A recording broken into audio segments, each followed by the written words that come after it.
My mom couldn't come today, so I came for her. The girl whispered softly, holding a folder with both hands.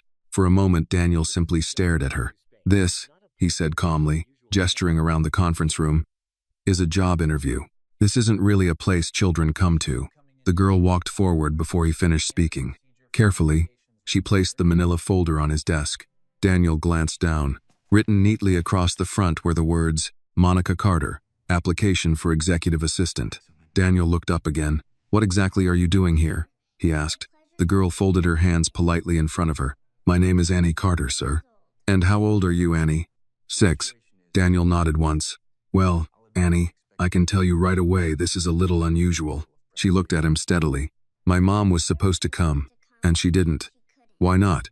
My grandma got sick last night, Annie said quietly. She had trouble breathing. Mom had to take her to Cook County Hospital this morning. Daniel studied her carefully. So because of that, he said slowly, you decided to come here instead. Yes, sir. Daniel rested his elbows lightly on the desk. Annie, let me explain something to you. He turned slightly and gestured toward the glass wall behind her. Outside the conference room, several adults sat in the waiting area, men and women in suits, each holding folders just like the one on his desk. Every one of those people out there, Daniel said, came here to apply for the same job. Annie turned to look. They filled out their own applications, he continued. They came themselves. They're waiting their turn for interviews. He tapped the folder lightly. There isn't a rule that allows someone to submit an application for another person. Annie listened carefully. Daniel added, in fact, I've been doing interviews like this for a long time. I've heard every explanation you can imagine. He leaned back slightly. People tell me they were late because of traffic, or a sick relative, or a problem with childcare. He paused. And sometimes, those reasons are real. Annie looked down briefly. But sometimes, Daniel continued calmly, they're just excuses. The girl remained quiet. Then she looked up again. My mom doesn't make excuses. Daniel didn't reply. She's been trying to find a job for months, Annie said softly. Sometimes she goes to 2 interviews in one day. Daniel's expression remained neutral, but he listened. Sometimes people say they'll call her back, Annie continued. And they don't. Daniel felt a familiar heaviness behind the girl's simple words. He had heard stories like this before, far more often than most people realized. My mom worked really hard on this one, Annie said. She gently pushed the folder a little closer toward him. She practiced typing at night, and she learned spreadsheets on an old computer from church. Daniel glanced down at the application again. Then he slid it back toward her. Annie, he said kindly but firmly, if your mother wants this job, she needs to bring this application herself. The girl didn't pick up the folder. Instead, she looked straight at him. Sir. Her voice was small but steady. Could you please give my mom one chance? Daniel said nothing. Just one chance to work, Annie continued. She really wants to do better for us. Daniel watched the girl closely. After a moment, Daniel leaned back again. All right, he said slowly. Annie's eyes brightened slightly. But before I consider anything, Daniel continued, I want to ask you something. The girl nodded immediately. Yes, sir. Daniel folded his hands together. If your mother got this job, he said, what do you think would make her good at it? Annie thought for a moment. Then she answered, my mom doesn't give up. Daniel raised an eyebrow slightly. That's a nice quality, he said. But this job requires organization, responsibility, and trust. Annie nodded seriously. My mom wakes up early every day, she said, even when she doesn't have work. Daniel listened. She writes things down in a notebook, Annie continued. Appointments, reminders, phone numbers. Daniel's expression sharpened slightly. And she always remembers things people forget. Daniel leaned forward a little. Like what? Like birthdays, Annie said. And doctor visits. And when grandma needs her medicine. She paused before adding quietly, she also helps neighbors fill out forms because they don't understand them. Daniel remained silent for several seconds. Then he asked one more question. If your mom has been looking for work for months, he said, why do you think people haven't hired her yet? Annie hesitated. Her eyes dropped to the desk. Finally, she answered honestly, maybe they didn't see what she could do. Daniel studied the girl across from him. Annie sat very still in the large leather chair, her small feet not quite reaching the floor. Daniel Whitmore slowly picked up the folder again. He didn't say anything else. But for the first time that morning, he opened the application and began to read. Daniel turned the first page of the application. Monica Carter. Address on the South Side. Previous positions: administrative support, medical billing assistant, part-time office coordinator, church records, volunteer. The timeline told a story without trying to. 3 months without stable work, temporary contracts before that, a note about evening coursework in office software. Daniel turned another page. Certificates from a community training program. Typing speed listed at 63 words per minute. Familiarity with spreadsheets, scheduling software, and client intake records.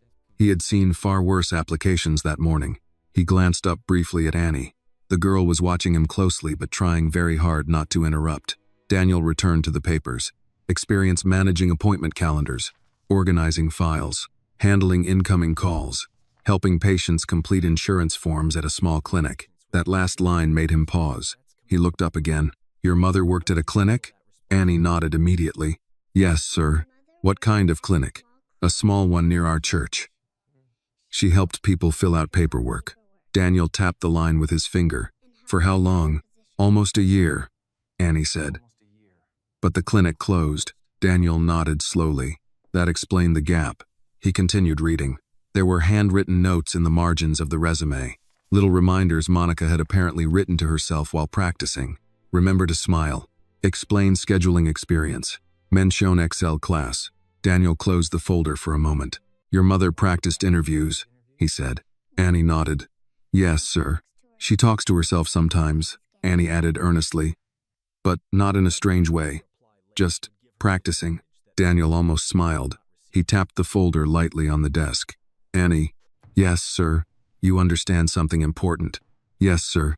If I allow your mother to apply after today, that means she'll have an advantage those people out there didn't get. Annie turned her head toward the waiting area again. They looked older, taller, more confident. People who clearly belonged in places like this. She turned back slowly. Yes, sir. So why? Daniel asked carefully. Should I make an exception? The girl thought for several seconds, not the quick answer of someone trying to impress, the kind of thinking that meant she was trying to be honest. Finally, she said quietly, because my mom never gets exceptions. If this moment touched your heart, please like this video, share your thoughts in the comments, and tell us where you are watching from. And do not forget to subscribe to the channel for more powerful stories about courage, fairness, and second chances. Daniel leaned back slightly. Explain that. Most people already decide before the interview, Annie said. Daniel raised an eyebrow. What do you mean? My mom says sometimes people see your address and think they already know your story. The words landed softly but firmly. Daniel did not interrupt. She says sometimes people see where you live and think you'll be late or cause trouble or leave soon. Annie looked down briefly. But my mom always shows up early. Daniel felt something shift inside him. He glanced again at the address on the application. South Shore. Not the easiest commute to downtown Chicago. Does your mother have a car? He asked. No, sir. How does she get to interviews? The bus. Daniel checked the time on the application. Several interviews listed early in the morning. He did the math automatically. That meant Monica Carter was leaving home before sunrise most days she had interviews. Daniel rested his fingers against the desk. You said she's been looking for work for months. Yes, sir. How many interviews? Annie tried to remember. Maybe 10 or 12, and none of them hired her. No, sir. Daniel nodded slowly. He had seen capable people overlooked before. It happened more often than most executives like to admit. He opened the folder again. Tell me something else, he said. Yes, sir. If your mother got this job, what do you think she would do first? Annie smiled faintly for the first time since entering the room. She would buy groceries. Daniel blinked. Groceries? Yes, sir. What kind? Real groceries. Daniel almost laughed. What are fake groceries? The ones from the dollar store, Annie said matter-of-factly. Daniel closed the folder again. For a moment, neither of them spoke. Then Daniel reached for the phone on his desk. Annie sat up straighter, but instead of dialing, Daniel simply pressed a button. The door opened a moment later and Linda Reyes stepped in. Yes, Mr. Whitmore? Daniel held up the folder. Add one more applicant to today's list. Linda looked surprised. Another interview? Daniel nodded. Monica Carter. Linda glanced briefly toward Annie. Should I schedule her for later this week? Daniel shook his head. Today. Linda hesitated. She isn't here. Daniel slid the folder across the desk. Call the number on the application. Linda picked up the resume and scanned the contact information. Now? She asked. Yes. Linda nodded. I'll handle it. She turned to leave but paused beside Annie. You did quite a brave thing today, she said gently. Annie gave a small, polite nod. Linda left the room. Silence settled again. Daniel looked across the desk at the small girl who had walked into his office and quietly turned his entire morning upside down. Annie. Yes, sir. Your mother is going to get her interview. Annie's eyes widened slightly. But understand something, Daniel continued. She will get the same interview as everyone else. Yes, sir. No special treatment. Yes, sir. And if she gets the job, it will be because she earned it. Annie nodded firmly. That's what my mom would want. Daniel believed her. He leaned back in his chair again. You should probably call your mother, he said. I don't have a phone, Annie admitted. Daniel thought for a moment. Then he slid his phone across the desk. You can use mine. Annie looked at it carefully, as if it were something expensive and fragile. Thank you, sir. She dialed slowly, reading the number from memory. Daniel watched quietly while the call connected. Annie held the phone to her ear. Mom? She said softly. There was a pause. Then Annie's face brightened just a little. Yes, I'm okay. Another pause. I'm at the office building. Daniel could hear a faint voice through the phone. Annie continued carefully. No, Mom. I'm not in trouble. She glanced at Daniel. The boss wants to talk to you about the job. Daniel looked down at the folder again while Annie spoke to her mother. For the first time that morning, he felt curious about what kind of woman raised a 6-year-old brave enough to walk into a corporate office alone and ask for a chance. When Annie finished the call, she handed the phone back politely. She's coming, Annie said. Daniel nodded. All right. Outside the glass wall, the next candidate stood and straightened his tie. Inside the conference room, Daniel Whitmore reopened Monica Carter's application and began reading it again more carefully than before. Monica Carter arrived 43 minutes later, breathless, apologetic, and visibly torn between embarrassment and fear. Daniel saw her through the glass wall before she entered the conference room. She came off the elevator in a dark navy blouse and a black skirt that had been pressed in a hurry. Her hair was pulled back neatly, though a few loose strands had escaped near her temples. She held her purse too tightly, the way people do when they are trying to keep themselves from falling apart in public. Linda Reyes stepped toward her first, saying something softly, then guided her down the hallway. Annie, who had been sitting quietly for the past half hour with a cup of water Linda had brought her, slid off her chair the moment she saw her mother. Mom. The word was barely out before Monica crossed the room and knelt in front of her daughter, taking both of Annie's shoulders in her hands. Annie Carter, she whispered, not loudly, but with the full force of a frightened mother trying not to make a scene. Do you have any idea how worried I was? I'm sorry, Mom, Annie said at once. I just wanted to help. Monica closed her eyes for a second. Daniel looked away, giving them that small dignity. He had seen many versions of power in his life, money, status, influence, fear. But there was a quieter kind in that moment, a tired woman holding on to her child with one hand while trying to preserve her pride with the other. When Monica stood, she turned toward Daniel. I am so sorry, Mr. Whitmore. Her voice was controlled, but only just. She should never have come here alone. I didn't know she had left the apartment until I got her call. Daniel gestured toward the chair across from him. Please, sit down. Monica hesitated, then sat. Annie remained close to her mother's side, one hand wrapped around the edge of her skirt. Daniel picked up the application from his desk. Your daughter brought this in herself. Monica gave a weary exhale. Yes, I can see that. She also made a very determined argument on your behalf. At that, Monica glanced at Annie, and for the first time the edge in her expression softened into something complicated. Part frustration, part heartbreak, part reluctant admiration. She gets that from my mother, Monica said quietly. Daniel nodded once. How is your mother now? The question seemed to catch Monica off guard. She's stable, she said after a moment. They gave her oxygen and some medication. She lowered her eyes briefly. She's had a weak chest for years. Every winter it gets worse. Daniel absorbed that without comment. Monica straightened in her chair. Mr. Whitmore, before anything else, I need to say this clearly. I did not send my daughter here to speak for me. I would never put her in that position. I believe you, Daniel said. That surprised her. For the first time since entering the room, Monica looked directly at him. Daniel folded his hands over the application. Your daughter told me you've been looking for work for several months. Monica gave a small nod. That's true. And today was your interview for the executive assistant role. Yes, sir. Were you planning to withdraw? Monica hesitated. No, she said honestly. I was planning to call and ask whether I could still submit my application, even if I missed the scheduled time. Daniel studied her. That would have been the proper thing to do. A flicker of shame crossed Monica's face. Yes, sir, but it isn't what happened. No, sir. The room fell quiet. Outside, the waiting area had thinned.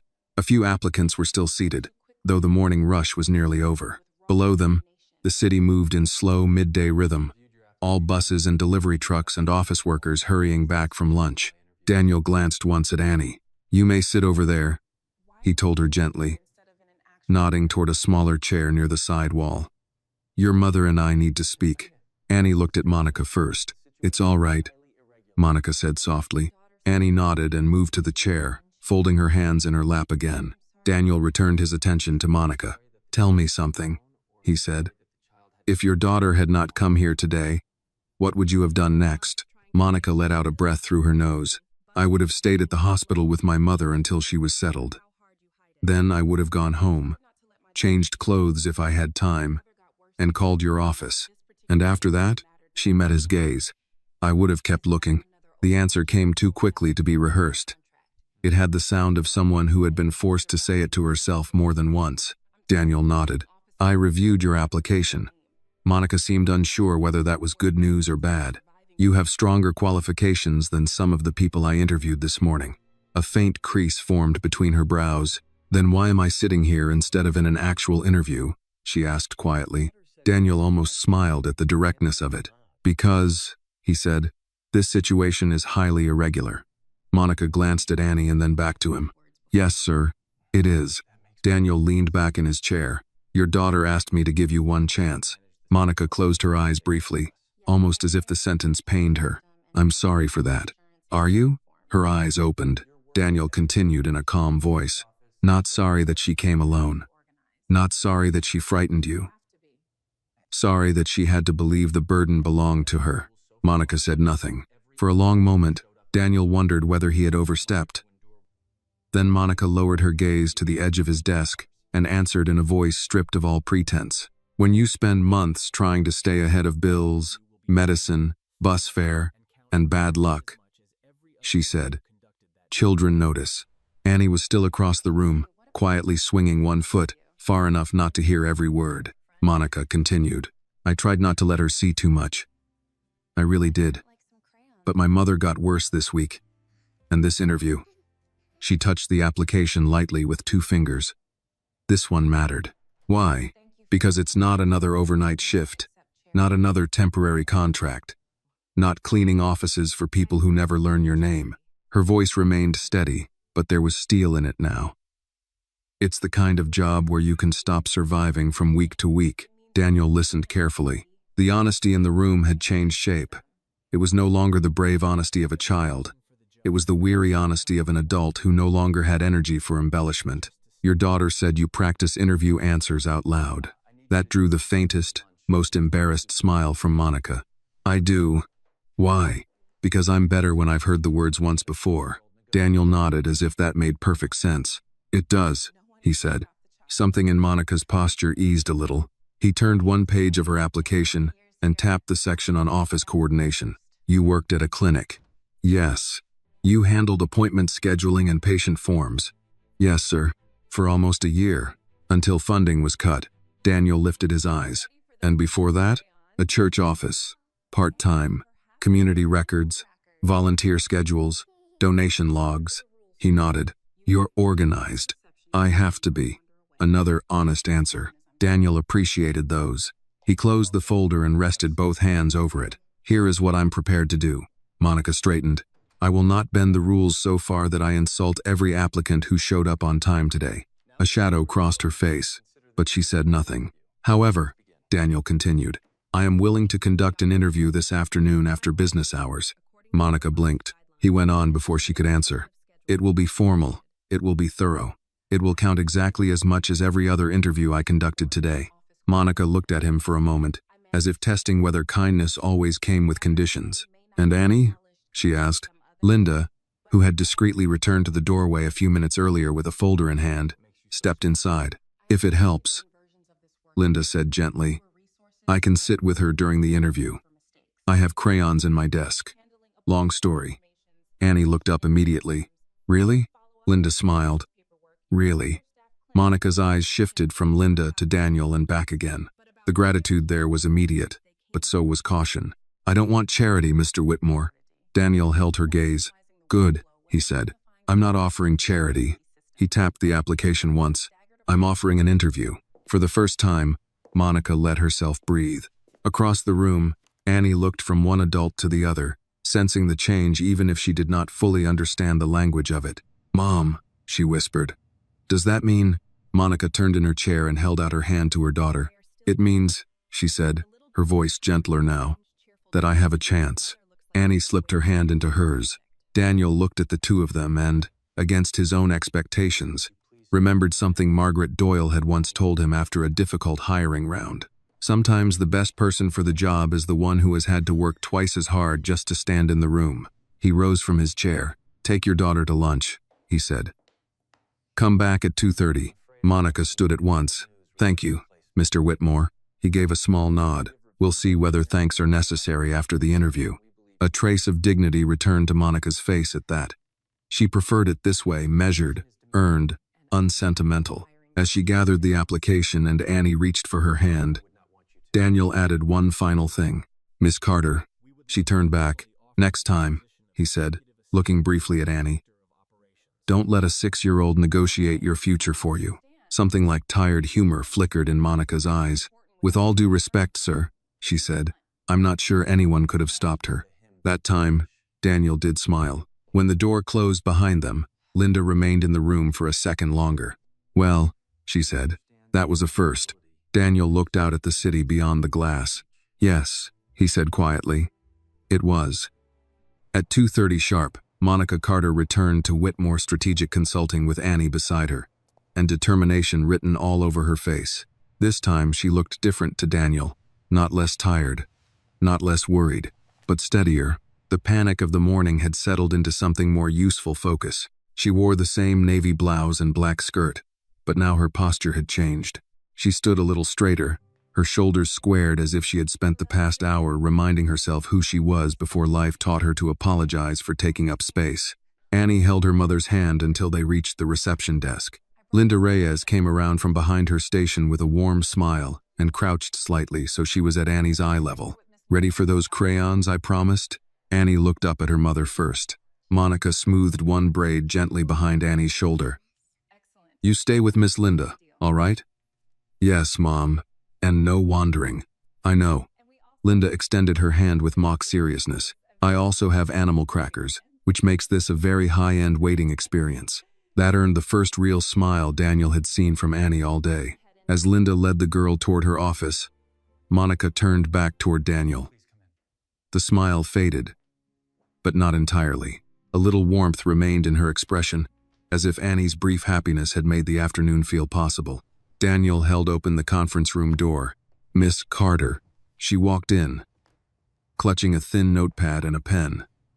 Not because she needed them, Daniel suspected, but because people often held on to small objects when they were trying not to let their nerves show. Once the door closed, the room returned to quiet. The city beyond the glass had shifted into afternoon light now. Less silver than before, warmer at the edges. The Chicago River caught the sun in broken ribbons. A tour boat moved below like a bright toy in the canyon of buildings. Daniel took his seat at the far end of the polished table. Monica sat across from him. He opened a fresh legal pad. All right, he said. This is now a formal interview. Yes, sir. You may call me Mr. Whitmore during the interview. Yes, sir. He noticed the quickness of her answers, the instinctive respect, not weakness. Training, the kind that came from years of dealing with landlords, managers, doctors, bus drivers, and school administrators. Anyone with even a little power over your day. Daniel folded his hands. Tell me about yourself, Miss Carter. Monica took a breath. My name is Monica Carter. I've spent most of my working life in administrative support, office coordination, and client-facing roles. I've worked in small clinics, church offices, and temporary administrative positions. I'm organized, dependable, and comfortable. Managing, scheduling, records, incoming calls, and document processing. She paused, then added with calm honesty, I know my resume doesn't look polished compared to some others, but I also know I can do this work. Daniel wrote nothing for a moment. He simply listened. What makes you certain of that? She met his gaze. Because I've already done versions of it in places with fewer resources, more problems, and no room for mistakes. That answer interested him. Give me an example. At the clinic where I worked, I handled appointment confirmations, patient intake forms, billing follow-ups, and insurance paperwork. We were understaffed most of the time. If I forgot one detail, someone missed treatment, or a claim was delayed, or a family left confused, her voice stayed steady. In jobs like that, organization isn't about neat folders. It's about whether people get the help they came for. Daniel made his first note. Good under pressure. He looked up again. Why did you leave the clinic? It closed, Monica said. Funding was cut. And since then, temporary office work, church records, evening data entry when I could get it. What happened to the longer-term positions? Monica's fingers tightened slightly around her pen. Some ended. Some never became permanent. Some, she chose the word carefully, went to people who were a better cultural fit. Daniel looked at her for a long second. He knew exactly what that phrase sometimes meant. He let the silence do its work before asking the next question. And what do you think that means? Monica gave a small breath through her nose. I think sometimes people decide what kind of employee you'll be before you say a word. Based on? My address, my skin, my last employer, the fact that I'm a single mother. Pick one. The answer came without bitterness, which made it land harder. Daniel made another note, clear-eyed, not self-pitying. What would your last supervisor say about you? That I'm early, Monica replied at once. That I write everything down. That I stay calm when other people start spinning in circles. A faint smile touched one corner of her mouth. She'd also say I ask too many follow-up questions. That can be useful. It can also annoy people in charge. Daniel almost smiled. Sometimes the people in charge need annoying. Monica's expression changed for the first time. Not amusement, exactly. Recognition. He shifted slightly in his chair. This role requires discretion. You'd be handling schedules, sensitive correspondence, internal planning, and private calls. Can you manage confidential information? Yes. That's a short answer. It's the true one. He waited. Monica understood the invitation. When you work in a clinic, people hand you forms they're ashamed of. When you work in church administration, people trust you with things they don't tell their own families. If you make a habit of talking about private matters, you don't last long. Daniel nodded. That, too, was true. He flipped a page on her application. Your typing speed is strong. Your software certifications are recent. I took those classes at night. Why? Because the jobs I wanted kept asking for skills I couldn't afford not to learn. Again, simple. Again, real. Daniel leaned back. What would you do if I gave you 5 competing tasks at once? Monica answered more slowly this time. I'd ask which of them affects the company first, which affects the client first, and which only feels urgent because somebody is anxious. That answer made him look up fully. Explain. She set down her pen. In any office, there's actual urgency and emotional urgency. They aren't always the same thing. Daniel said nothing. If a client is waiting on a signed document, that matters. If an investor is arriving in 10 minutes, that matters. If someone panics because they can't find a stapler, that's just noise. She paused. Part of administrative work is knowing the difference. For the first time that day, Daniel smiled without meaning to. Monica noticed. That the wrong answer? She asked. No, he said. It's the first smart answer I've heard all day. Some of the tension left her shoulders. Outside, through the glass, Linda walked Annie past the hallway with a coloring book tucked under one arm. The little girl caught sight of her mother through the conference room wall and waved. Monica's whole face changed when she waved back. Softer, younger, almost. Daniel noticed that too. When did Annie learn to speak to adults the way she does? Monica exhaled a tired little laugh. Probably by listening. To you and my mother, he nodded. She's brave. She's nosy, Monica said dryly. Those can look similar at her age. Daniel let that sit a moment before moving to the final section of the interview. This job can be demanding. Long days at times, last-minute changes, strong personalities. Why do you want this position specifically? Monica looked down at her hands, then back at him. Because I'm tired of living one emergency away from disaster. The room went still. She continued, voice calm. I want a job where being competent actually leads somewhere. I want health insurance that means something. I want one paycheck that covers the month without 3 backup plans attached to it. Her gaze did not leave his. And I want my daughter to grow up watching me build something steadier than survival. Daniel did not write that down. Some answers did not belong on paper. He closed the legal pad. Monica straightened a little, reading nothing from his face. Is that all? She asked. For the formal questions, yes.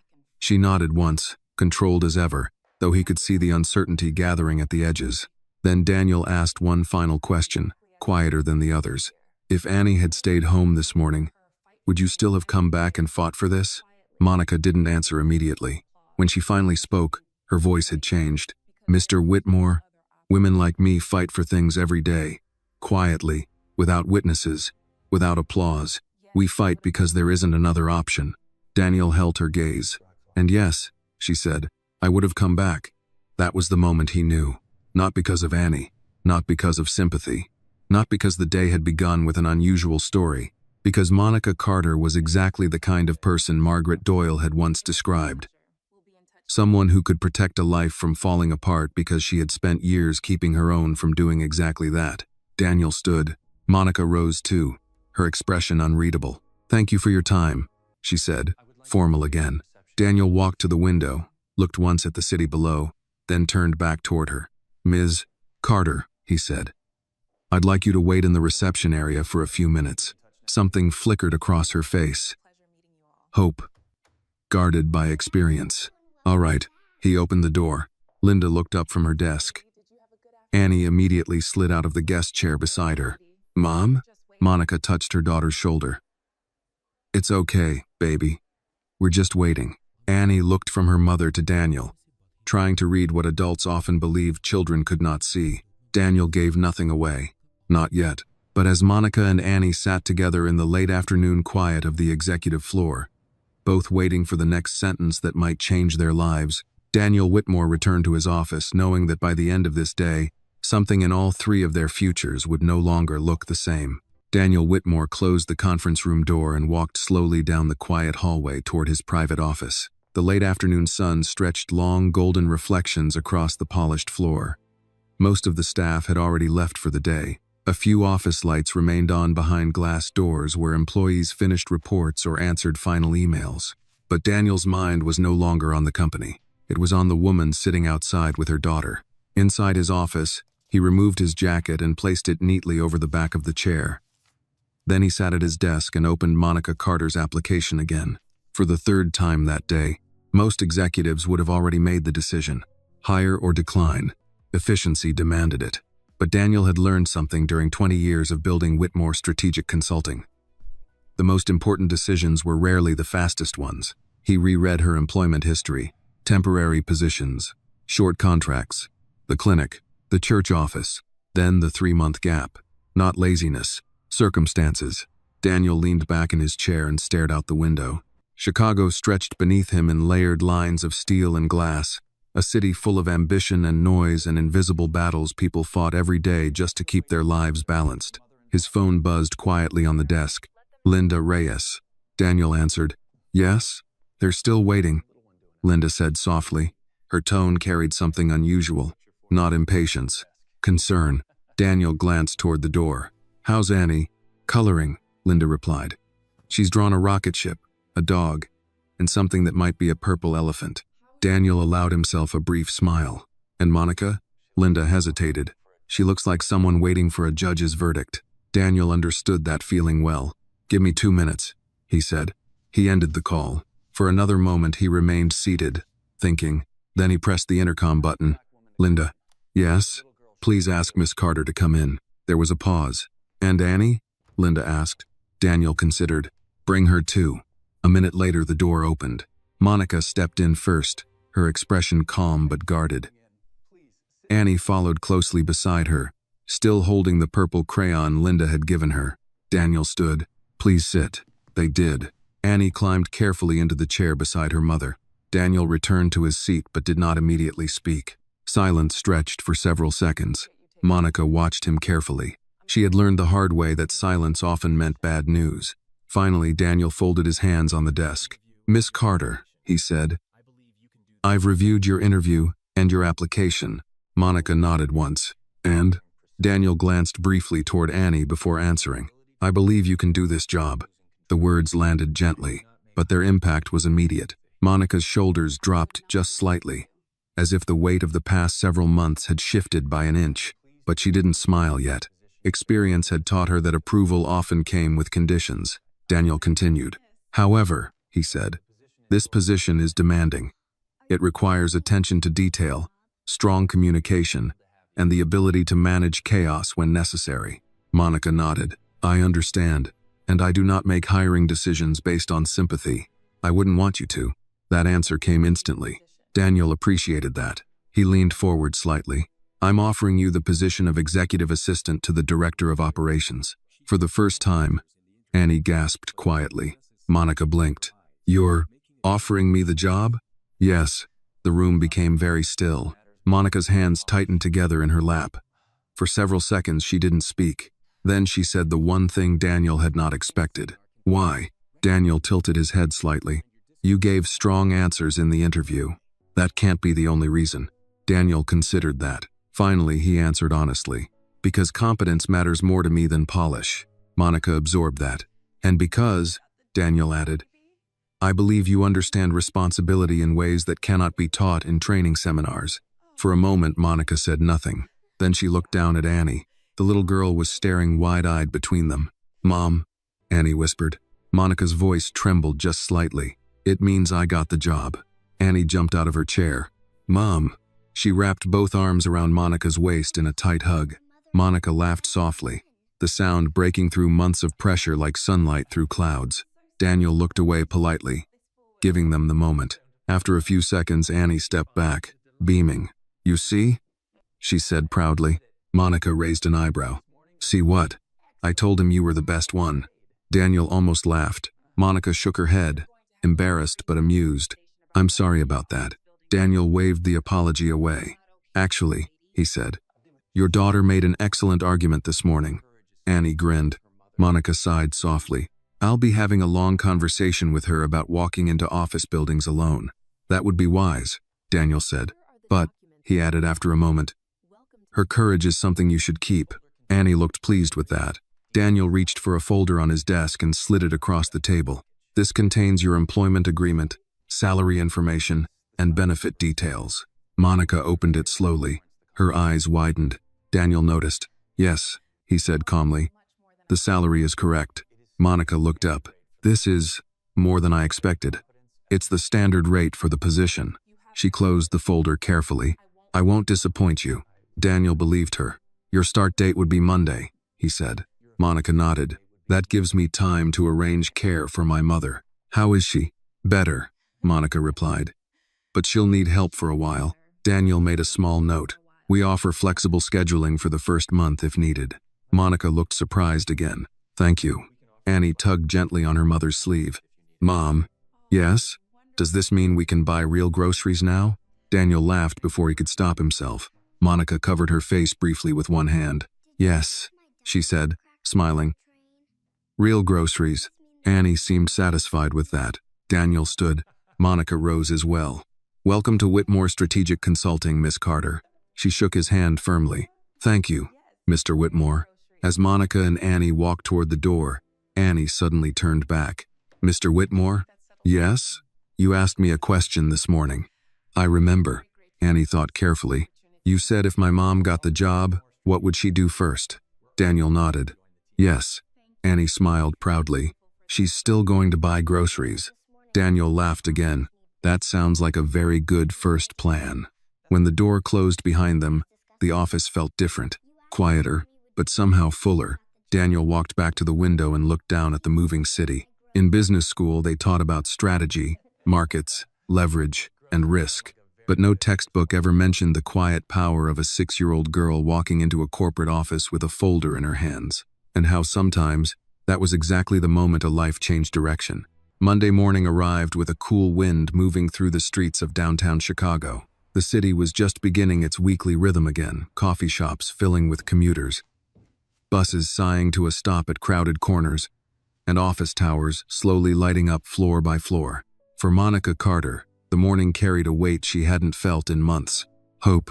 She stood at the small kitchen counter in her apartment, buttoning the cuffs of a freshly pressed white blouse. It wasn't new, she had bought it at a thrift store 2 years earlier, but today it looked different. Today it looked like a beginning. Across the room, Annie sat at the tiny table eating cereal while swinging her feet under the chair. You look fancy, Mom, Annie said. Monica smiled. That's because today is my first day at work. Annie nodded seriously, as if this were the most important event of the year. You're going to do great, she said. Monica laughed softly. You sound like my mother. Right on cue, a voice called from the bedroom. I heard that. Monica walked down the short hallway to check on her mother, Evelyn Carter, who sat propped up against pillows with a blanket across her lap. Her breathing was steadier than it had been the previous week, but she still looked tired. You should still be resting, Monica said gently. I've rested enough, Evelyn replied. Besides, I wanted to see you before you left. Monica sat on the edge of the bed. You don't have to worry about anything today, Evelyn continued. Mrs. Jenkins from downstairs is coming up later to sit with me. I know. And Annie walks to school with the Wilson kids. I know. Evelyn studied her daughter's face. You're nervous. Monica exhaled. A little. Her mother smiled knowingly. That's because you care. Monica squeezed her hand. Then she stood and returned to the kitchen. Backpack ready? She asked Annie. Annie held it up proudly. Lunch packed? Yes. Homework? Already inside. Monica nodded approvingly. Then we should go. The walk to the bus stop was brisk. Autumn had begun to paint the trees along the street in shades of gold and red. Annie skipped ahead on the sidewalk before slowing to match her mother's pace. Mom? Yes? Do people at your office know about me? Monica smiled. Oh, I think they do. Because of the interview? Yes. Annie looked pleased with that. At the school corner, Annie hugged her mother quickly before running to join 2 other children waiting near the crossing guard. Monica watched for a moment before turning toward the bus stop. 20 minutes later, she stood outside the glass entrance of Whitmore Strategic Consulting. The building looked just as tall as it had the first day, but today she felt different walking through the doors. Inside, the lobby guard nodded politely. Morning. Good morning, Monica replied. She rode the elevator to the executive floor. When the doors opened, Linda Reyes was already at the reception desk with a coffee mug and a stack of folders. Linda looked up and smiled immediately. Right on time. Monica laughed nervously. I wasn't sure if arriving 20 minutes early would seem strange. Linda shook her head. Not in this office. She stood and walked around the desk. Welcome to the team, Monica. Thank you. Linda handed her a visitor badge. We'll get your permanent ID later today. First day paperwork. Monica clipped the badge to her jacket. Linda gestured toward the hallway. Let me show you your desk. They walked past several glass offices into the operations department. Monica stopped. A workstation near the window held a computer, a notepad, a phone system console, and a neatly arranged set of folders labeled with the company logo. This is yours, Linda said. Monica ran a hand lightly across the desk. For a moment, she didn't speak. It had been a long time since she had a place that felt like it belonged to her professionally. Linda watched her carefully. You okay? Monica nodded. Yes. Good. Linda lowered her voice. The director of operations will meet with you later this morning. But first, she pointed down the hallway. Mr. Whitmore asked to see you. Monica blinked. Already? Linda smiled knowingly. He gets curious about the people he hires. Monica straightened her shoulders. Where is he? Linda pointed toward the corner office. Monica walked slowly down the hallway. The door to Daniel Whitmore's office was half open. She knocked lightly. "Come in." Daniel stood near the window, reviewing something on a tablet. He looked up as she entered. "Good morning, Miss Carter." "Good morning, Mr. Whitmore." He gestured toward a chair. "Please." Monica sat. Daniel set the tablet aside. "How was your commute?" "Smooth." "And Annie?" "On her way to school." Daniel nodded. "That's good." For a moment he studied her. "You look ready." "I am." He leaned back slightly. "First days can feel overwhelming. I've had overwhelming jobs before." Daniel believed that. He opened a folder on his desk. "I wanted to speak with you briefly before the morning begins." "Yes, sir. Because there's something you should know." Monica felt a small knot of concern tighten in her stomach. Daniel continued calmly. "The person you'll be assisting directly is Margaret Doyle." Monica nodded slowly. "The director of operations?" "Yes." Daniel watched her reaction carefully. "She built most of this company's internal systems." "That sounds impressive." "It is," Daniel said. Then he added quietly, "She's also very demanding." Monica almost smiled. "I've worked for demanding people before." Daniel leaned forward slightly. "Margaret believes discipline creates excellence. She doesn't tolerate shortcuts." "That sounds fair." Daniel nodded. "I told her about you." Monica's eyebrows lifted. "And she said she would judge for herself." Monica appreciated that answer. Daniel studied her one last moment. "Before you go," he said, "there's something else." "Yes." He gestured toward the city outside the window. "You'll see a lot of success in this building." Monica followed his gaze toward the skyline. "But you'll also see pressure," he continued.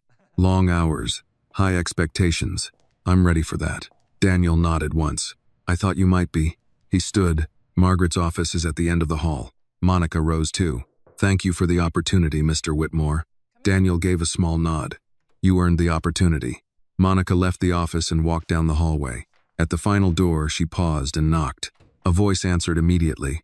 "Come in." Monica stepped inside. Margaret Doyle sat behind a large desk reviewing a thick report. She looked up. Her eyes were sharp, intelligent, and direct. "You must be Monica Carter." "Yes, ma'am." Margaret studied her for several seconds. Then she closed the report. "Mr. Whitmore tells me you have potential." Monica stood calmly. "I plan to prove him right." Margaret's expression didn't change, but something in her eyes flickered. "Good," she said. Then she pointed to the chair across from her desk. "Sit down." Monica did. Margaret folded her hands.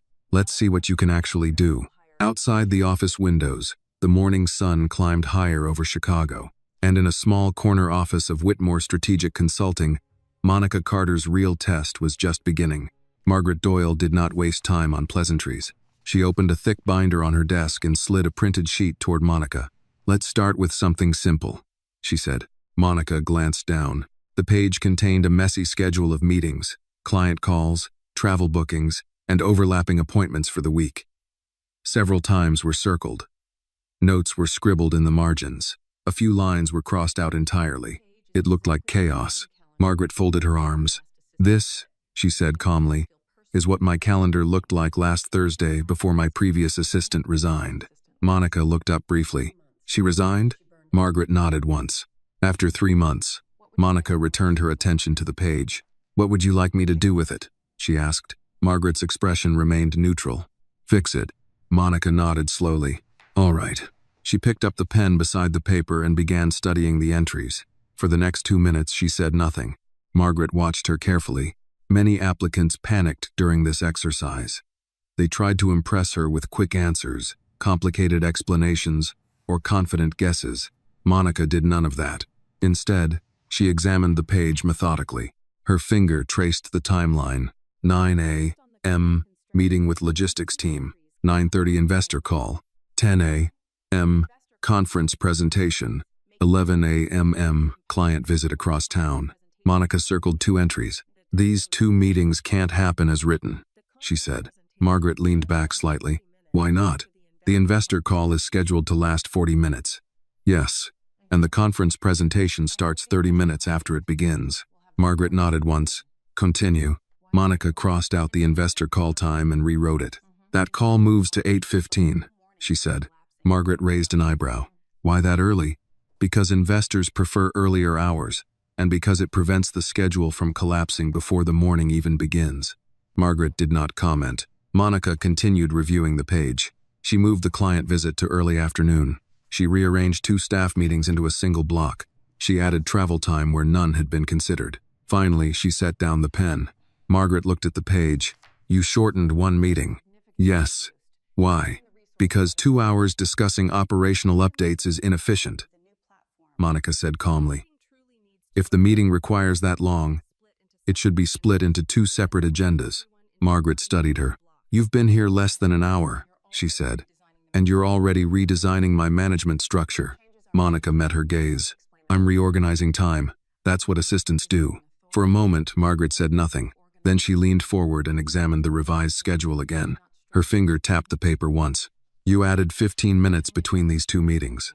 Yes. Why? Monica answered simply, because human beings need time to walk from one place to another. Margaret sat back. A faint hint of amusement appeared in her eyes. That is correct. Monica waited. Margaret closed the binder. Most applicants try to impress me with complicated solutions. I prefer practical ones. Margaret nodded slowly. Good. She stood and walked to a whiteboard mounted on the wall. Now the second test. She wrote 3 names on the board, 3 executives, 3 different departments. Then she added 4 project deadlines. All 4 projects need approval this week, Margaret said. Each executive believes their project is the most important. Monica studied the board. And? Tell me how you would schedule them without starting a war. Monica thought for several seconds. Then she stood and walked closer to the board. She pointed to the first name. This department affects external clients. Margaret nodded, which means delays affect revenue. Yes. Monica wrote a small star next to it. First priority. She moved to the second name. This department manages internal systems. Yes. Important, Monica said. But internal delays can be explained. Margaret watched carefully. And the third? She asked. Monica read the final project description. Long-term development. Yes. Monica wrote a small number 3 beside it. That one moves to Friday. Margaret tilted her head. Why? Because long-term projects survive short delays. Margaret studied her. And how would you tell the third executive that? Monica smiled faintly. I wouldn't say delay, she said. I would say preparation time. Margaret laughed softly. The sound surprised both of them. You've done this before, she said. Different offices, Monica replied, but the same human behavior. Margaret erased the board. When she turned back, her expression had shifted slightly, less skeptical, more interested. Tell me something, Miss Carter. Yes, ma'am. Why did your daughter walk into our building to defend you? Monica exhaled quietly. Because she believes effort should matter. Margaret studied her for several seconds. Does it? Yes. Margaret folded her arms. Sometimes it doesn't. That's true. But when effort meets the right opportunity, Monica said, things change. Margaret nodded slowly. Mr. Whitmore said something similar. Monica didn't respond. Margaret walked back to her desk. You start handling scheduling this afternoon, she said. Yes, ma'am. And tomorrow you'll sit in on operations meetings. All right. Margaret paused. One more thing. Monica waited. If you ever feel overwhelmed, ask questions. I will. Margaret smiled slightly. Good. Monica turned to leave. But just before reaching the door, Margaret spoke again. Miss Carter. Monica turned back. Your daughter, Margaret said, is welcome to visit the office anytime. Monica blinked in surprise. Thank you. Margaret shrugged lightly. Anyone brave enough to negotiate with Daniel Whitmore deserves at least one tour of the building. Monica smiled. I'll tell her that. As Monica stepped back into the hallway, Linda looked up from the reception desk. Well? She asked. Monica exhaled slowly. I think I survived. Linda grinned. Then you're doing better than the last assistant already. Down the hallway, Daniel Whitmore stepped out of his office just in time to see Monica walking back toward her desk. He didn't say anything, but he watched quietly for a moment, because sometimes the most important change in a company didn't arrive with a boardroom announcement. Sometimes it walked through the door on a Monday morning, carrying nothing more than determination, experience, and the quiet courage of a little girl who believed her mother deserved a chance. The first week passed faster than Monica expected. By Thursday afternoon, she had already learned 3 things about Whitmore Strategic Consulting. First, the company moved quickly, faster than most places she had worked before. Decisions happened in hours, not weeks. Second, Margaret Doyle noticed everything. And third, Daniel Whitmore rarely spoke unless the conversation mattered. Monica was adjusting well. Her desk had already become the quiet center of several small but important operations: calendar coordination, meeting confirmations, document preparation, travel arrangements. The work was demanding, but it made sense to her. It was the kind of order she had built in smaller places before. Only now the stakes were larger. Late that afternoon, she was reviewing next week's meeting schedule when a soft voice interrupted. "Excuse me." Monica looked up. Daniel Whitmore stood beside her desk. She rose immediately. "Mr. Whitmore, no need to stand," he said gently. But Monica had already straightened. "Is everything all right?" she asked. "Yes." He glanced briefly at the calendar on her screen. "I see Margaret has already given you the weekly operations rotation." "Yes, sir." "And?" "It's busy," Monica admitted. Daniel nodded. "That's normal." He hesitated slightly before continuing. "I was actually wondering something." Monica waited. "How is your mother doing?" The question surprised her. "She's recovering," Monica said. "The doctors adjusted her medication, and she's breathing easier this week." "That's good." Daniel nodded thoughtfully. "And Annie?" Monica smiled automatically. "She loves school." Daniel noticed how quickly her face softened when she mentioned her daughter. "She talks about your office sometimes," Monica added. "My office?" "Yes." Daniel looked amused. "She says it's the place where the big decision happened." Daniel leaned lightly against the desk. "That sounds dramatic." "Children remember important moments," Monica said. For a moment, neither of them spoke. Then Daniel said something unexpected. "I'd like to meet your mother." Monica blinked. "You want to meet? My mother?" "Yes." She studied his face carefully. "May I ask why?" Daniel considered the question. "I suppose curiosity," he said. "And respect." "Respect? Anyone who raised both you and Annie deserves it." Monica didn't know what to say to that. Finally, she nodded. She would like that. "Good." Daniel glanced at his watch. "I'll stop by this weekend if that's convenient." Monica hesitated. "Our apartment is small. That doesn't bother me." She studied him again. "Saturday afternoon?" "That works." Daniel nodded once. "Thank you." He turned to leave, but as he reached the hallway, he paused. "Miss Carter?" "Yes?" "There's something else." She waited.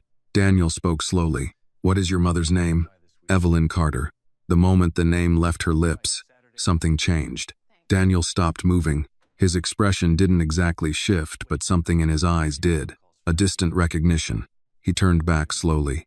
"Evelyn Carter?" "Yes." Daniel's voice became quieter. "Was she ever a nurse?" Monica looked surprised. "Yes. Years ago." Daniel's eyes narrowed slightly as memory began pulling threads together. "What hospital?" "Cook County General," Monica said. Daniel said nothing. Inside his mind, a door opened, and behind that door lived a memory he hadn't thought about in years. He was 17 again.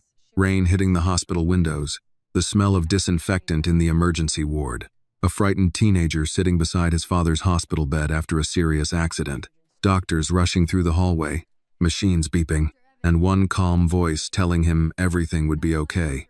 A nurse with kind eyes and steady hands, a woman who stayed with him for hours after her shift ended because no one else had arrived yet. Daniel returned to the present slowly. "You said her name is Evelyn Carter." "Yes." "How long ago did she retire?" "About 8 years." Daniel nodded slowly. "Does she still live on the south side?" "Yes."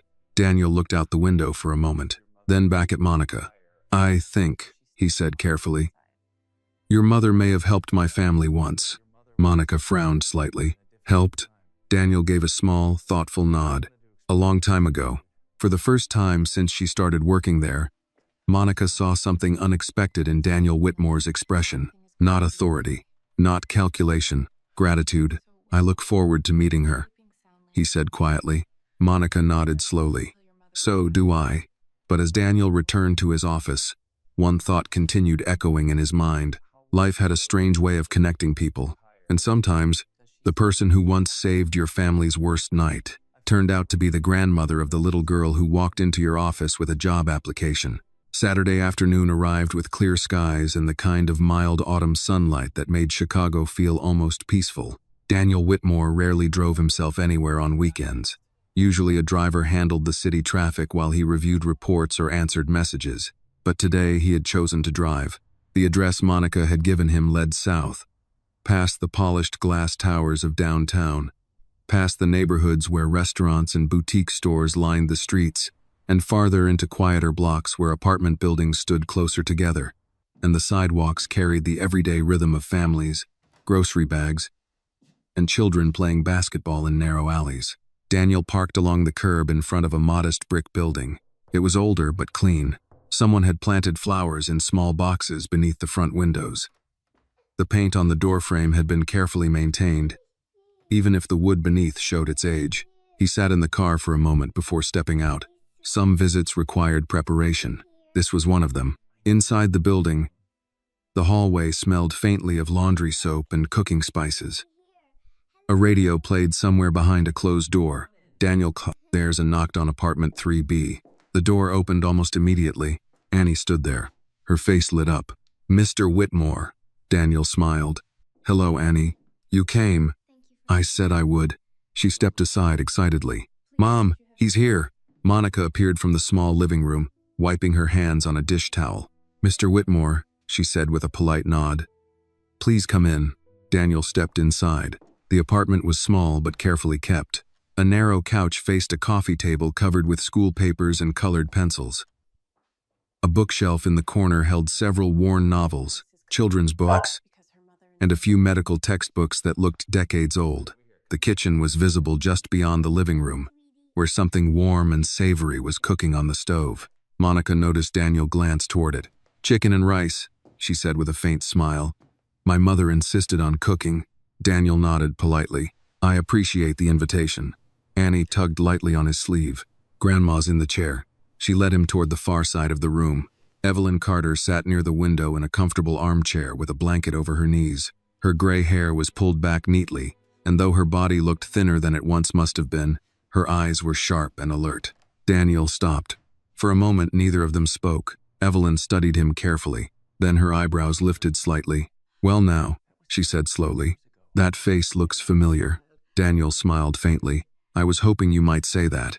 Evelyn leaned forward a little. "You're Daniel Whitmore?" "Yes, ma'am." Monica looked between them. "You two know each other?" Evelyn nodded slowly. "Not personally," she said, "but I remember him." Daniel stepped closer. "Cook County General Hospital," he said quietly. "Emergency wing," Evelyn replied. 17 years ago."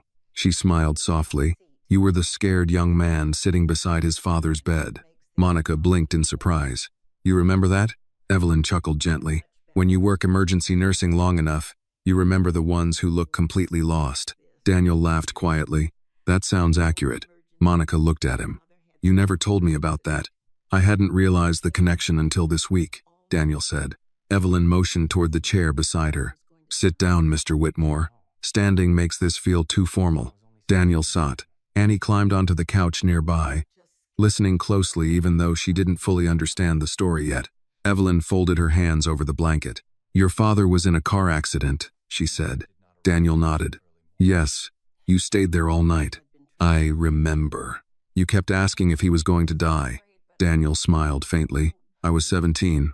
You were a boy who loved his father," Evelyn corrected gently. Monica listened carefully. Evelyn continued. "Your mother didn't arrive until early morning." Daniel nodded again. "She had been traveling." Evelyn looked at him thoughtfully. "You refused to leave the hospital room." Daniel leaned back slightly. "I remember someone bringing me coffee." "That was me," Evelyn said. "You sat with me for hours. That's part of the job." Daniel shook his head. "No, it was kindness." The room fell quiet. After a moment, Evelyn waved her hand dismissively. "Nurses do small things like that every day." Daniel looked around the apartment, but sometimes those small things stay with people longer than you realize. Annie raised her hand suddenly. "Grandma." "Yes, baby?" "Did you save Mr. Whitmore's dad?" Evelyn laughed softly. "No, sweetheart. The doctors saved him." Annie thought about that. "But you helped." Evelyn smiled. "I suppose I did." Daniel looked at Annie. "Your grandmother helped me more than she knows." Monica watched the exchange with growing curiosity. "So that's why you wanted to visit?" Daniel nodded. "Partly?" He looked at Evelyn again. "Mostly because I wanted to say thank you." Evelyn tilted her head. You've already done that today. Daniel shook his head slowly. No, he said. What I did was hire your daughter. Monica raised an eyebrow. And that's not the same thing? Daniel looked at Annie, then back at Evelyn. No, he said quietly. It isn't. The afternoon sunlight streamed through the window, warming the small apartment. And for the first time since Annie had walked into his office with that manila folder in her hands, Daniel Whitmore began to understand something important. Life had not simply brought their paths together by coincidence. Sometimes the good you place into the world returns years later in ways you never expect. Monday morning of the third week began like any other at Whitmore Strategic Consulting, fast, organized, and full of quiet urgency. But by 10 o'clock, something felt different. Monica noticed it first. She had just finished confirming a logistics meeting when Margaret Doyle stepped out of her office with a file clutched tightly under her arm. Her expression was sharper than usual, the kind that made employees sit a little straighter in their chairs. Conference room, Margaret said firmly. 10 minutes. Monica looked up from her desk. Is this the operations review? No, Margaret replied. This is something else. She continued down the hallway without further explanation.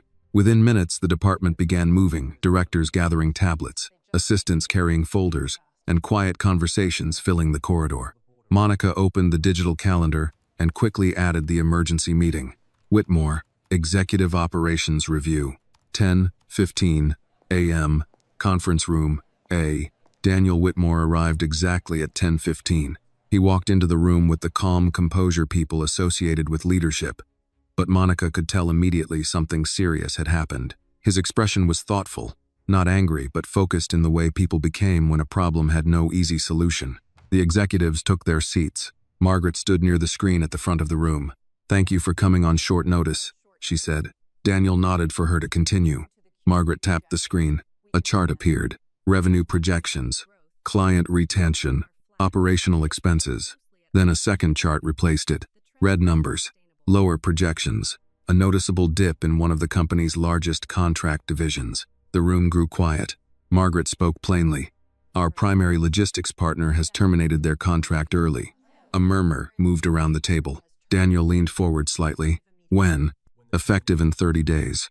Another silence followed. The logistics contract had been responsible for nearly a third of the company's consulting revenue. Losing it meant more than a simple inconvenience. It meant restructuring, budget changes, staff reviews. Monica sat near the end of the table, taking notes quickly. Margaret continued. They've decided to move operations to a competing firm. Why? One of the directors asked. Margaret didn't hesitate. They claim our scheduling coordination has become inconsistent over the past quarter. Daniel's eyes shifted slightly. Scheduling? Margaret nodded. Specifically, the logistics calendar management system. Monica felt a small knot tighten in her stomach. Scheduling coordination had been handled by the previous executive assistant before she arrived. Margaret glanced briefly toward Monica, then back to the room. We are reviewing the situation. One of the directors leaned forward. Is this a mistake in the system? Possibly. Daniel finally spoke. What evidence did they provide? Margaret tapped the screen again. Several examples appeared. Missed confirmations, delayed meeting updates, incorrect appointment records. Daniel studied the list. Most of the entries were dated before Monica had started working at the company, but the outside client likely didn't know that. To them, the issue looked like a current operational failure. Daniel spoke quietly. Can this be corrected? Margaret folded her arms. If we can prove the errors originated in outdated records, yes. And if we can't, Margaret answered calmly, then we risk losing the entire account. The weight of that statement settled across the room. For the first time since she had been hired, Monica realized how fragile new opportunities could be. She had been in the job barely 3 weeks. If the company began restructuring, new employees were often the first to go. Daniel looked around the room. We need clarity before the end of the week. Margaret nodded.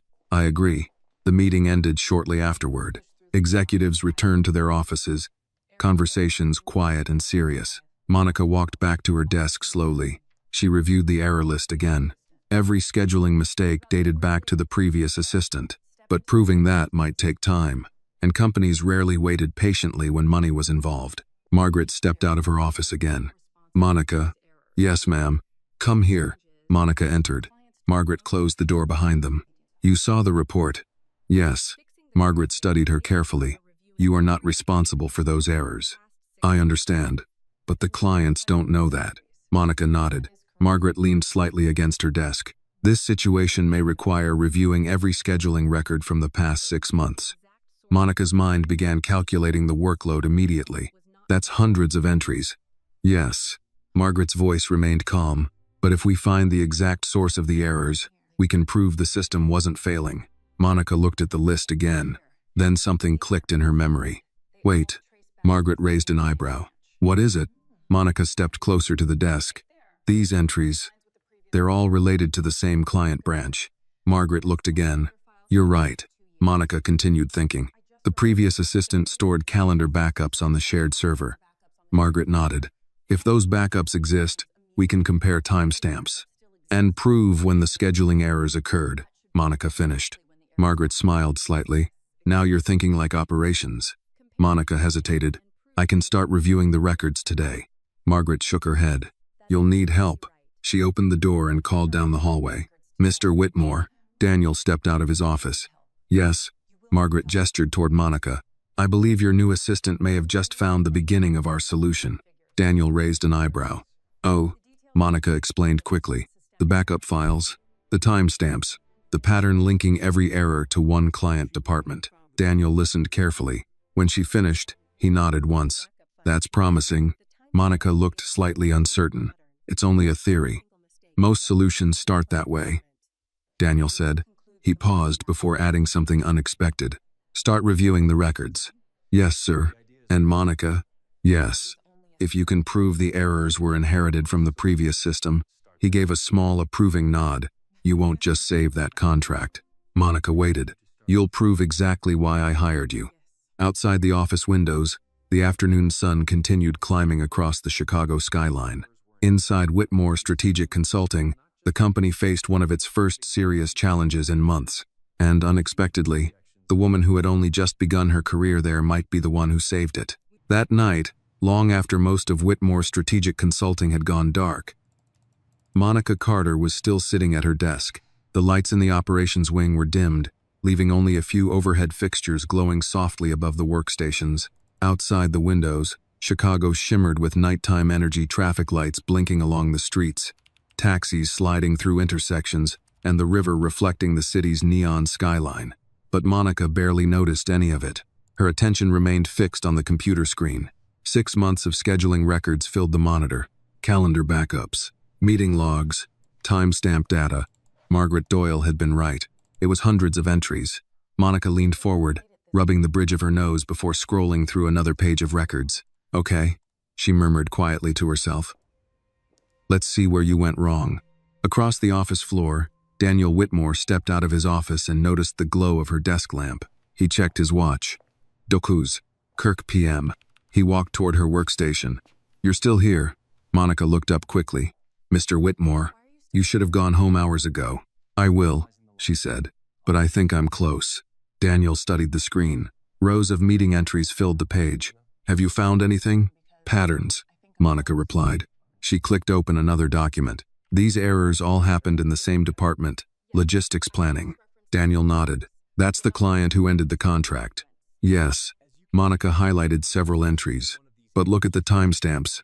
Daniel leaned closer. Each calendar entry showed 2 times. Original entry. Modification time. The changes were made after the meetings were already scheduled. Monica said. Daniel frowned slightly. So someone edited them later. Yes. She scrolled further, and every change came from the same login. Daniel's eyes narrowed. Whose account? Monica clicked the final column. The name appeared. S. Daniel's expression sharpened. Stephen Kramer. Monica nodded slowly. He's the regional logistics manager for the client company. Daniel straightened. You're saying the scheduling errors didn't originate here? No. They were edited from the client side. Daniel folded his arms thoughtfully. That means the mistakes were never ours. Exactly. Monica leaned back in her chair. But proving it will require compiling all the logs. Daniel nodded slowly. That could restore the contract. Monica smiled faintly. That's the idea. Daniel looked impressed. You found this in one afternoon. Not quite, Monica admitted. I've been working since lunch. Daniel glanced again at the dark office around them. You should go home. Monica saved the file. I will. She shut down the monitor and gathered her things. I just need to finish the report tomorrow morning. Daniel nodded. Good work. Thank you. They rode the elevator down together in comfortable silence. When the doors opened into the lobby, the security guard looked up from his desk. Late night again, Mr. Whitmore? Seems so. Monica stepped outside into the cool evening air. Good night, Mr. Whitmore. Good night, Monica. As she walked toward the bus stop, Daniel watched for a moment before returning to his car. Neither of them realized yet that the most important piece of evidence still hadn't been discovered. The next afternoon, Monica worked from home. Stacks of printed scheduling reports covered the small coffee table in the apartment. Highlighters, sticky notes, laptop open. Her mother watched from the armchair with quiet amusement. You work like a detective, Evelyn said. Monica said, It feels like it. Across the room, Annie sat on the floor coloring. Every few minutes, she glanced curiously at the piles of papers. Mom? Yes? What are you looking for? Proof, Monica said. Of what? That someone made mistakes that weren't ours. Annie considered that. Then she crawled closer to the table. Can I see? Monica hesitated. Just don't move anything. Annie nodded seriously. She studied the papers like they were puzzle pieces. After a few seconds, she pointed to one of the printed logs. Mom? Yes. This one looks funny. Monica leaned over. Why? The numbers are backwards. Monica frowned. What do you mean? Annie pointed to the timestamp. See? The time says 2:30 p.m. But the meeting happened in the morning. Monica blinked.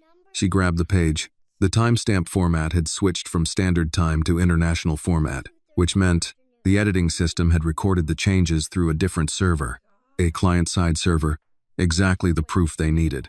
Monica's eyes widened. Oh my goodness. What? Annie asked. Monica grabbed her laptop and typed quickly. The system logs confirmed it. Every altered entry had passed through the client company's external server, which meant the errors were never created at Whitmore Strategic Consulting. They were introduced afterward. Monica stared at the screen in disbelief. Annie, yes, you just found the missing piece. Annie beamed proudly. I did? Yes. Her grandmother laughed softly from the chair. Well, look at that. Monica pulled Annie into a quick hug. You just helped save my job. Annie grinned. I told you I'm good at puzzles. That evening, Monica emailed the full report to Margaret Doyle and Daniel Whitmore. When Daniel opened the message an hour later, he read the evidence twice. Then he smiled, because the truth was now undeniable. The contract had been threatened by someone else's mistake, and the person who uncovered it was the same woman who had once walked into his office with nothing but determination and a daughter who believed she deserved a chance. Monday morning arrived with an unusual calm inside Whitmore Strategic Consulting, but Daniel Whitmore already knew the day would not remain calm for long. He sat in his office reviewing Monica Carter's report for the third time. The evidence she had compiled during the weekend was precise, organized, and impossible to ignore. Server logs, timestamp records, calendar backup comparisons, and one critical discovery. Every scheduling error that had triggered the client's complaint had originated from the client's own logistics server, not from Whitmore Strategic Consulting. Daniel leaned back in his chair slowly. The situation had shifted completely. This was no longer a defensive conversation. Now it was a negotiation. He pressed the intercom button. Linda. Yes, Mr. Whitmore? Please ask Margaret Doyle and Monica Carter to join me in the conference room. Right away. A few minutes later, Margaret entered first, carrying Monica's printed report. Monica followed quietly behind her. Daniel stood. Good morning. Morning, Margaret replied. Monica nodded politely. Good morning, Mr. Whitmore. Daniel gestured toward the screen at the front of the room. The client representatives will join us on a call in 10 minutes. Margaret sat. Monica took a seat beside her, notebook already open. Margaret glanced sideways at her. You slept at least a little, I hope. A few hours. Margaret smirked faintly. That counts. Daniel turned toward the screen just as the video call connected. 3 executives appeared. Stephen Kramer sat in the center frame. Regional Logistics Manager, the same name Monica had discovered in the system logs. Daniel greeted them calmly. Good morning. Morning, Kramer replied. We appreciate you meeting on short notice, Daniel said. Kramer nodded stiffly. As we discussed, our company has decided to move forward with another consulting partner. Daniel folded his hands. Yes, You explained that your decision was based on repeated scheduling failures. Correct. Margaret tapped the keyboard and projected Monica's report onto the screen. We reviewed the situation carefully, she said. Kramer leaned forward slightly. And, Margaret glanced briefly at Monica before continuing. We found something interesting. She highlighted the server timestamps. These calendar modifications were not made inside our system. Kramer's expression tightened. What are you suggesting? Daniel spoke calmly. We're not suggesting anything. He pointed to the data. We're showing you exactly what happened. Monica turned the page of the report and displayed the server log comparison. Every schedule change originated from your internal server login, she explained. Kramer's face changed slightly. That's impossible. Monica kept her voice steady. The timestamps confirm it, Margaret added. Your department edited the meeting records after they were created. Silence filled the call. The other executives on Kramer's team began scanning the report quickly. One of them leaned forward. Stephen, these logs are real. Kramer said nothing. Daniel spoke gently but firmly, which means the scheduling breakdown did not originate from Whitmore Strategic Consulting. Another long pause followed. Finally, the executive on Kramer's left cleared his throat. Mr. Whitmore, it appears we may have misunderstood the source of the problem. Daniel nodded once. That happens, the man continued. In that case, we may need to reconsider the contract termination. Margaret folded her arms calmly. That would be wise. The call ended 10 minutes later. The contract was restored. Not only restored, extended for another year. When the screen finally went dark, the conference room fell silent. Margaret turned toward Monica. Well done. Monica exhaled slowly. Thank you. Daniel smiled slightly. You didn't just fix a scheduling problem. Monica looked at him. You protected the company. She hadn't thought of it that way. Margaret stood. And saved us a very expensive legal dispute. Daniel nodded. That too. Monica closed her notebook slowly. I had help. Margaret raised an eyebrow. From whom? Monica smiled faintly. My daughter. Margaret laughed quietly. That child may need her own office soon. That evening, Daniel stopped by Monica's desk before leaving. Miss Carter. Yes? The board approved a performance bonus for the project. Monica blinked. A bonus? Yes. She shook her head slightly. I was just doing my job. Daniel leaned lightly against the desk. Doing the job well is exactly the point. He paused. And Annie deserves some credit. Monica smiled. She'll be thrilled. Daniel nodded. I suspect she will. As Monica packed her things and prepared to leave, she glanced around the office. 3 weeks ago, she had walked into the building unsure if she even belonged there. Now she knew. Opportunity had arrived in the most unexpected way, because one small girl had refused to let her mother give up. Later that night, Annie sat at the kitchen table drawing another picture. This one had 3 figures standing in front of a tall building. A little girl, a woman, and a man in a suit. Above them, she carefully wrote 3 words. A good chance. Monica looked at the drawing and smiled. Because sometimes the biggest changes in life begin with something very small. A child with courage, a mother who refuses to quit, and a moment when someone powerful decides to give a chance that others refuse to see. The story reminds us that opportunity and dignity should never be judged by appearance, background, or circumstances. Annie's courage shows how powerful belief and love can be, while Monica's perseverance proves that hard work and integrity eventually reveal their value. Sometimes people only need one fair chance to change their lives. The story also teaches that kindness given in the past often returns in unexpected ways, and that true leadership means recognizing potential where others fail to see it. In the end, justice, compassion, and determination can transform not only one person's future, but the lives of everyone connected to that moment of courage. This video is a work of fiction created with the assistance of artificial intelligence. All characters, events, and situations are not real and do not represent any actual people or true stories. The content is intended for storytelling and emotional illustration only.